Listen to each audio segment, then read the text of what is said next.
Bonjour, je m'appelle Éric Lemasson, je suis auteur du livre L'assassinat du docteur Godard, publié par les éditions Les Arènes, et je suis par ailleurs journaliste d'enquête et réalisateur de documentaires à la télévision. J'ai un passé de journalisme d'enquête où je me suis intéressé plusieurs fois à des gros dossiers par le passé. Donc cette fibre de l'investigation, comme on dit, c'est quelque chose qui m'intéresse depuis toujours, même si j'avais un peu tourné le dos à ça ces dernières années. Et puis par ailleurs, j'écris des récits dans la revue 21, par exemple, sur la Normandie. Il se trouve que c'est ma région natale. Et voilà, l'un dans l'autre, ces deux raisons font que je me suis intéressé aussi à cette affaire Godard parce que, comme tout le monde, c'est une affaire qui m'a fasciné depuis toujours. C'était une énigme, c'est probablement l'énigme criminelle la plus importante de ces 20 dernières années. Et jusqu'à présent, nous avions que quelques éléments d'un puzzle incompréhensible. Et voilà, je me suis intéressé à cette affaire et très rapidement, j'ai eu la chance d'être sur la bonne voie, si je puis dire, et d'avoir accès à des sources privilégiées qui m'ont permis vraiment d'apporter du nouveau sur ce dossier. Maintenant, je crois, alors sans fausse modestie, qu'on ne peut plus regarder cette affaire criminelle de la même manière, c'est-à-dire qu'il ne faut pas seulement voir cette affaire Godard comme un simple drame familial, mais comme autre chose, et c'est ce que j'essaye de faire dans ce livre. J'ai eu la chance d'être très vite sur la bonne piste, donc ça aide à continuer. Ça aide à se dire ce que j'ai comme matière est extrêmement intéressant. Et je dois bien avouer que moi-même, je ne voulais pas croire à ce que je découvrais. Parce que pour moi, dans cette affaire, initialement, c'était juste un drame familial, certes mystérieux, mais c'est tout. Et lorsque j'ai découvert ce que je découvrais, grâce notamment à des sources au plus proches des dossiers judiciaires, il y a plusieurs enquêtes en cours, je ne voulais même pas croire à ce que je découvrais. Mais j'avais la certitude que c'était de la matière absolument intéressante. Et donc ça incite à continuer.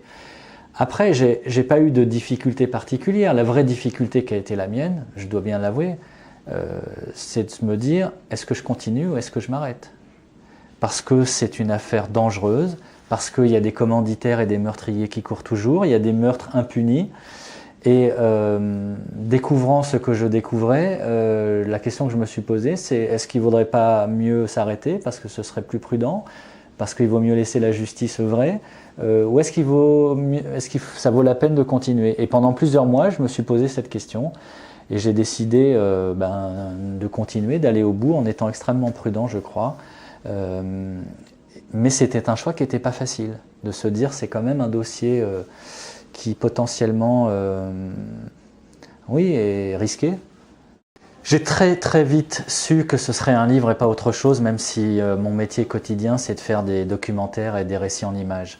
Parce que, pour plein de raisons, d'abord parce que c'est quelque chose, cette matière-là, qui était immense et qui était beaucoup plus facile finalement à traiter de manière écrite. Deuxièmement, c'est une envie profonde que j'ai de faire des récits par écrit. Et au-delà des révélations, en fait, au-delà de l'enquête, ce qui m'intéressait véritablement, c'est de faire le récit d'un homme hors du commun, même s'il a eu un destin tragique, qui a eu une vie extrêmement riche, extrêmement pleine. Et ce qui m'intéressait vraiment au-delà de l'enquête, c'était pas justement de faire un livre de journaliste, mais c'était de faire un livre, non pas du tout de la fiction, tout ce que je raconte est vrai, mais traité d'une manière qui soit, alors, pardon d'être présomptueux, mais qui s'approche, qui tente de s'approcher plutôt de la littérature que du simple récit journalistique. Moi, j'ai juste un modèle, tout le monde l'a, mais moi aussi je l'ai, et c'est un modèle absolu, c'est Truman Capote, de sang-froid. Et alors je dis absolument pas que je réussis à faire la même chose, mais c'est en tout cas quelque chose qui m'habite, qui m'anime, c'est de faire des récits sur la réalité, avec l'arsenal qui est généralement dévolu à la fiction. Ce que j'ai essayé de faire, c'est pas me substituer à la justice, donc moi j'ouvre des pistes, mais je vais pas plus loin.